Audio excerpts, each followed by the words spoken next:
अस्सलाम वालेकुम स्टूडेंट्स, बिस्मिल्लाहिर्रहमानिर्रहीम। क्वेश्चन नंबर 5 आज हम करने वाले हैं। फैक्टराइजेशन का हमारी सीरीज चल रही है, ठीक है।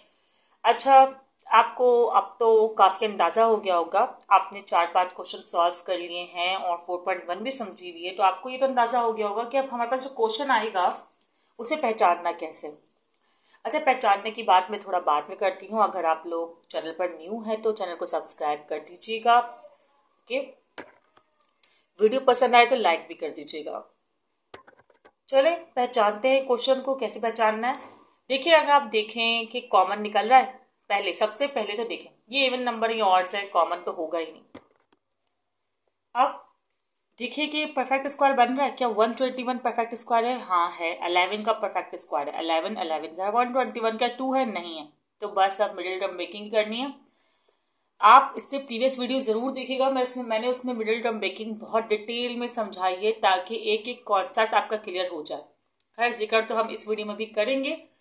देखिए, होना यह है कि 121 जो कि आपकी फर्स्ट टर्म है उसको लास्ट टर्म से करना है मल्टीप्लाई। तो 121 को जब आप 2 से करेंगे मल्टीप्लाई तो आएगा 242।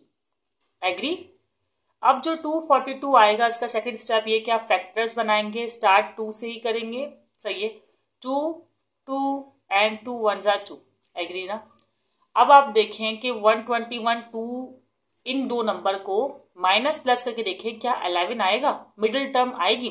देखें, मल्टीप्लाई करना है फर्स्ट एंड लास्ट टर्म को, काम बन गया। उसके बाद बस आपने फैक्टर्स बना के माइनस प्लस करके देखना है कि क्या मिडिल टर्म आ रही है। क्या 121 में से 2 माइनस करेंगे 11 आएगा, ऐड करेंगे 11 आएगा, नहीं आएगा। तो आप और फैक्टर्स बनाएं। अब 121 आप जितने भी टेबल्स से बीच में करने के ट्राई करें, 3 से करें, 5 से करें, 7 से करें, नहीं आएगा आंसर। आपको 11 तक पहुंचना ही पड़ेगा। आपको ये बात पता है कि प्राइम नंबर्स ही से फैक्टर बनाने होते हैं, ठीक है। तो आप 11 तक पहुंचे। अब 11 1 जार 11 एंड 11 1 जार 11। अब देखिए फैक्टर्स बन रहे हैं। 2 11 जार 22। अब 22 में जब 11 को माइनस करेंगे तो क्या 11 आएगा, बिल्कुल आएगा। तो आप ये काम करें कि फर्स्ट टर्म को एज इट इज लिखें। मैंने लिख दिया 121 एक्स पावर 4। लास्ट टर्म को एज इट इज लिखें, मैंने लिख दिया 2। अब मिडिल टर्म को लिखें 22। एक तो ये मल्टीप्लाई करके 22 और 22 माइनस 11 ज्यादा वाले के साथ लिखें। तो मैं लिख रही हूं 22 एक्स स्क्वायर एंड माइनस करना है 11 एक्स स्क्वायर। अब मैं आपको बता दूं कि मैंने यहाँ पॉजिटिव साइन और यहाँ नेगेटिव क्यों लिया। देखिए स्टूडेंट्स, जो बड़ी वाली वैल्यू का साइन होता है वो ये साइन आता है, इसलिए मैंने यहाँ 22 एक्स स्क्वायर और यहाँ 11 एक्स स्क्वायर जो है वो लिया है। अब कॉमन लेते हैं। कॉमन कितना निकल सकता है, इन दोनों में तो कुछ कॉमन निकलेगा ही नहीं, कॉमन ही नहीं निकल पाएगा इन दोनों में। हाँ, अगर मैं 11 यहाँ लेती हूँ, एक मिनट, अगर कॉमन नहीं निकल सकता, ऐसे भी तो कॉमन निकलना ही चाहिए ना, चाहे हम किसी भी तरीके से लिखें। ये बात मैं पीछे लास्ट वीडियो बता चुकी हूँ। अगर नहीं निकल रहा कॉमन तो इसका मतलब इसके फैक्टर्स पॉसिबल ही नहीं। देखिए फिलहाल मैं इसको 11 को इस तरफ कर रही हूँ और 22 को इस तरफ कर रही हूँ। कोई प्रॉब्लम तो नहीं है? प्रॉब्लम है क्योंकि समझ ही नहीं आ रहा होगा। अब बताती मैंने क्या किया। 121 एक्स पावर 4 यहीं लिखा, 2 यहाँ लिखा, 11 को मैंने इस तरफ कर दिया माइनस के साइन के साथ, बिकॉज बड़ी वाली वैल्यू के साथ ही मैं पॉजिटिव का साइन जो है वो लगाऊंगी। और 22 एक्स स्क्वायर को इस तरफ लिख दिया ताकि कॉमन तो निकले। वैसे अगर इस तरह भी कॉमन नहीं निकला तो समझे गलत है, इसमें फैक्टर्स नहीं बनेंगे। लेकिन फिर बता रही हूँ कि ऐसे लिखने से भी फैक्टर्स नहीं बनेंगे, ठीक है। 11 मैंने कॉमन लिया तो यहाँ पर आया 11 और एक्स स्क्वायर भी मैंने कॉमन लिया, ठीक है। तो यहाँ पर आया 11 एक्स स्क्वायर और -1, ठीक है। और यहाँ पर 2 कॉमन अगर मैं ले लूँ तो यहाँ आएगा 11 एक्स स्क्वायर +1। अब ये दोबारा कॉमन नहीं निकल रहा, इसका मतलब इसके फैक्टर्स पॉसिबल नहीं हैं। तो आप यहाँ मेंशन कर दें नो फैक्टर्स। क्यों नहीं निकल रहा? देखिए यहाँ माइनस का साइन है, यहाँ प्लस का साइन है, साइन भी डिफरेंट हो तो आप नहीं लेते ना common. No factors are possible. चलें, अच्छा पहला सवाल तो हमारा ऐसा था जिसमें फैक्टर्स पॉसिबल ही नहीं थे। आप लोग क्वेश्चन नंबर 4 जरूर देखिएगा, उसमें काफ़ी अच्छा मैंने फैक्टरेशन बताया और तमाम फैक्टर्स पॉसिबल थे, डिटेल में बताया, इससे भी काफ़ी डिटेल में। तो वो देख ली तो आपको मिडिल टर्म ब्रेकिंग आ ही जाएगी, ठीक है। इस वीडियो की भी ज़रूरत नहीं पड़ेगी, मेरे ख्याल से खुद ही कर लेंगे। तो स्टूडेंट्स अब ये है सेकंड क्वेश्चन, ठीक है। सेकंड क्वेश्चन में आप क्या करेंगे, वही फैक्टराइजेशन करना है, मिडिल टर्म ब्रेकिंग से करेंगे, देखेंगे या फॉर्मूला से करेंगे, चेक करते हैं। पहले तो आप देखिए कॉमन निकल रहा है कि नहीं, कॉमन है इसमें कुछ, क्या कॉमन हो सकता है। अगर आप गौर करें तो सब इवन नंबर है, 2 के डबल में तो आएंगे ही आएंगे। पहले देखिए 8 के डबल में दोनों आते हैं, बिल्कुल नहीं आते। क्या 4 के डबल में तीनों आते हैं, ये आता है, ये भी नहीं आता, सही ये नहीं आते। तो इसका मतलब 2 के टेबल के अलावा हमारे पास कोई और ऑप्शन नहीं है। 2 का टेबल मैंने कॉमन लिया तो 2 2s are 4, 2 1s are 2, z power 4 as it is, plus 2 2s are 4, carry 2 5s are 15, z square, और फिर 2 4s are 8। ठीक है, ठीक है। अब क्या करना है आपको, अब आप देखें कि क्या इसमें मिडिल टर्म ब्रेक हो रही है। अच्छा पहले देखिए परफेक्ट स्क्वायर, क्या 21 और 4 है परफेक्ट स्क्वायर, लेकिन 21 नहीं है, छोड़ दें इसको। अब देखिए मिडिल टर्म ब्रेक हो रही है, तो 21 4 होता है 84। Do you agree? नहीं होता, अगर आपको कंफर्म करना तो आप कंफर्म कर लें। 21 4 84, 84 आप लिखें, ठीक है।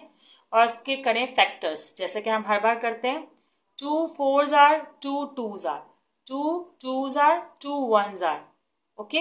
अच्छा मैंने इतना इसलिए किया कि मुझे अंदाजा था कि इस तरह तक तो जाना ही पड़ेगा, क्योंकि 242 माइनस करके या प्लस करके 15 नहीं आ सकता। अब 2 2s are 4 और 4 21s, देखो 21 में अगर हम देखें, ये 25 लिखना, सॉरी 15 25, 2 और 42 माइनस से प्लस करके 25 नहीं आ सकता। अब 2 2 4 और 21, देखिए 4 और 21 25 हो रहे हैं, बिल्कुल हो रहे हैं। अगर हम इनको जमा कर लें तो 25 हो सकते हैं। तो मैं सिंपल यही काम करने वाली हूँ कि 21 z पावर 4 जो है मैं यहाँ लिखूंगी, ठीक है, जैसे कि लिखा हुआ है। इसकी मिडिल टर्म ब्रेक करनी है, तो क्या होगा मिडिल टर्म ब्रेक करने के बाद कि मैं लिखूंगी 21, क्योंकि मैं बिगर वैल्यू को बिगर साइड पे लिखना प्रीफर करती हूँ, वैसे से कोई फर्क नहीं पड़ता। और सम में ही 2 2s are 4 z स्क्वायर, और ये 4 एज इट इज रहेगा। अब जो सेकंड स्टेप है हमारा, हम उसी को फॉलो करते हुए इसे सॉल्व करेंगे। सेकंड स्टेप क्या है, कॉमन लेना, ठीक है। तो 21 में 21 भी कॉमन आ रहा है और z स्क्वायर भी कॉमन आ रहा है, तो क्या बचा, z पावर स्क्वायर प्लस 1, और इधर क्या कॉमन आ रहा है 4 और z स्क्वायर प्लस 1। ठीक है ना स्टूडेंट्स, ये तो क्लियर हो रही है बात आपको। अब देन 2 ऐसे ही रहने दें, 21 सॉरी इसको और कॉमन ले लें, z स्क्वायर प्लस 1 आ रहा है ना कॉमन, इस पूरी वैल्यू में ये कॉमन है, इस पूरी वैल्यू में, ठीक है। तो ये एक पूरी वैल्यू और एंड देन इज कॉमन। यहाँ रिमेनिंग आपके पास है 21 z स्क्वायर, और यहाँ पर रिमेनिंग है प्लस 4, ठीक है। तो ये सॉल्व हो गया, तो मुझे ये कर्ली ब्रैकेट लगाने की नीड नहीं है, और ये हमारा आंसर जो है सेकेंड मिडिल टर्म ब्रेकिंग का आ गया। एक और कर लेते हैं, इससे आपको और क्लियर हो जाएगा। तो स्टूडेंट्स ये है पार्ट सी। पार्ट सी में भी आपको ये करना है, फर्स्ट टर्म को लास्ट टर्म से मल्टीप्लाई, तो 4 5 होगा 20।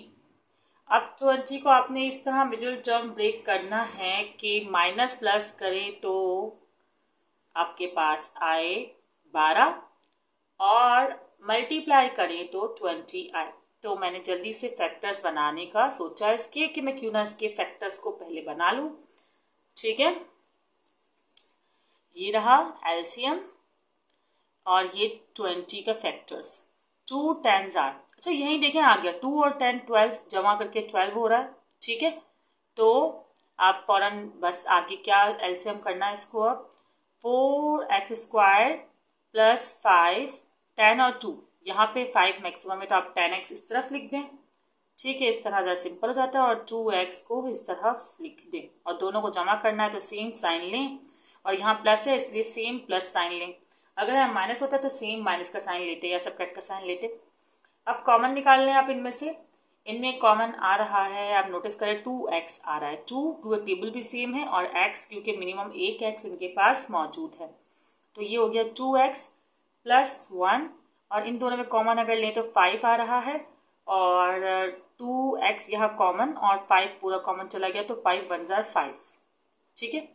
अब इन दोनों में फर्दर कॉमन क्या आ रहा है 2x प्लस 1, तो ये हो गया 2x + 1 और वहाँ पर कॉमन जो रिमेनिंग बचा है 2x और +5, 2x + 5। ठीक है, तो ये आपके पास जो है क्वेश्चन का आपके आंसर आ गया। ठीक है, कोई इशू तो नहीं है इसमें, इजी है। ओके, अब क्या करना है स्टूडेंट्स, अब ये 4th पार्ट है, इसमें मिडिल टर्म ब्रेकिंग करनी है, लेकिन हम प्रैक्टिस करके ज़रूर देखेंगे कैसे इसको मिडिल टर्म ब्रेक किया जा रहा है। देखिए, फर्स्ट को लास्ट टर्म से जब मैंने मल्टीप्लाई किया तो 39 आ गया। एग्री कर रहे हैं आप लोग इस बात से? ठीक है, 39 आ गया है। ओके, ये कुछ और भी अगर आ रहा हो, कोई मिस्टेक हो जाए करे कुछ भी, तो आप लोग कमेंट में मेंशन कर दिया करें, मैं आपको उसको करेक्ट जो है वो आंसर बता दिया करूंगी, या जो भी करेक्शन होगी मैं आपसे शेयर कर लिया करूंगी। ठीक है, अभी 39 आ गया। अब 39 को यकीनन 2 से तो कर नहीं सकते, 3 से भी नहीं कर सकते हैं, या 3 से कर सकते हैं, सोचें 1 मिनट। बिल्कुल 3 से कर सकते हैं, तो 3 से हम ट्राई करते हैं। लेकिन एक बात नोटिस करें आप, ये देखें, ये 38 है, इसका 39 से करीब है। अगर मैं इसके फैक्टर बनाऊंगी और 3 से 1 तो जाएंगे, लेकिन वो 3, जैसे फॉर एग्जाम्पल मिसाल दें, 3 है और ये 1 है और ये 3, ये 13, 3 मेरे किस काम के, जब मैं 13 और 3 को ऐड या सब्ट्रैक्ट नहीं कर सकती हूँ और 38 नहीं ला सकती हूँ, तो छोड़ें, इस फैक्टर को यही छोड़ दें।